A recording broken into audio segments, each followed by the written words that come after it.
You want to buy a car in Japan? These are the exact steps I took to buy this one here. So the biggest things we wanted before we bought a car is we wanted the cost to be minimal, of course, and then running cost. We didn't want it to break down. We didn't want to have to pay for repairs. And we wanted the tollways to be cheap and we wanted the fuel to be cheap. Now, first of all, when the car hunting journey started, I jumped onto Facebook groups, Marketplace, and I joined all the groups, and I noticed the first thing is a lot of them didn't have prices on them, so that was quite annoying.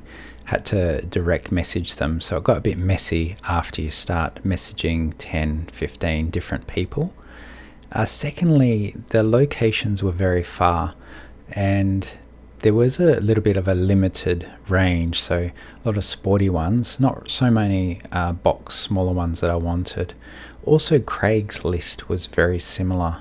I did get a sense that potentially there could be some scams going on. Of course, not all of them, but I'm sure it could happen traveling to a particular place and that car is already sold or whatever the case. And I noticed that probably majority of them are from foreigner to foreigner.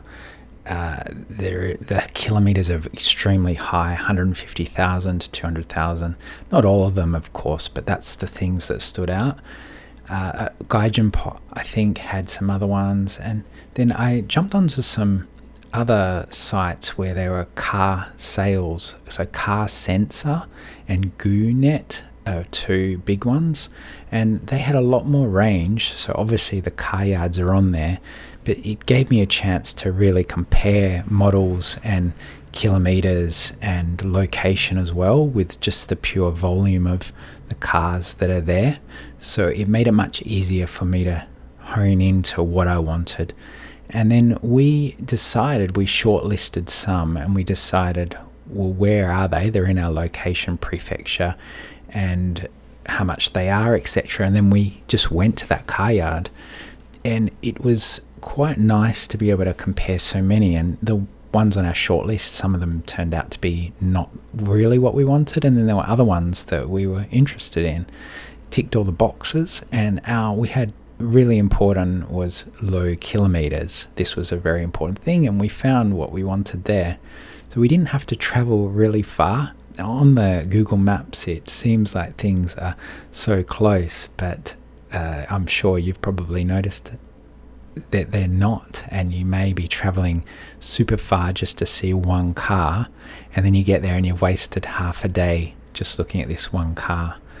So the car yards, the great thing about them is they're giving you warranty, paperwork. The price was surprisingly not overpriced. It definitely saved time, and I could return it if there's any problems. And the service was exceptional. Japanese service, really going the extra mile to do everything for you.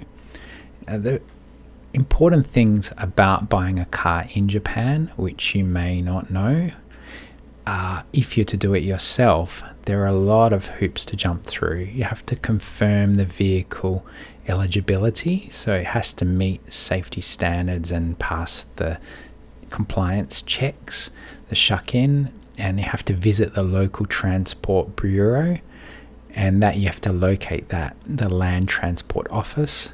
You have to submit required documents, the application form, proof of identity. You have to give proof of parking space, which is quite a hassle if you're doing that yourself, and that's issued by the local police. There's compulsory insurance certificates. There's a vehicle inspection certificate called the shuck-in, and there's proof of payment as well. So if you're paying someone, you have to get that additional step. A lot of things to do, a lot of money. That I didn't mention the license plates as well, but if you're going to a car yard, they're doing all that for you. So it was a breeze. They just told us to come back on this date, and we handed it over and they gave us the keys. So really stress-free, and I'm very happy that I have done that. So there you have it, my journey of buying a car in Japan. From scrolling on Facebook to looking through car yards. The fun part wasn't just picking up the keys. It was actually test driving all the cars. That was a lot of fun.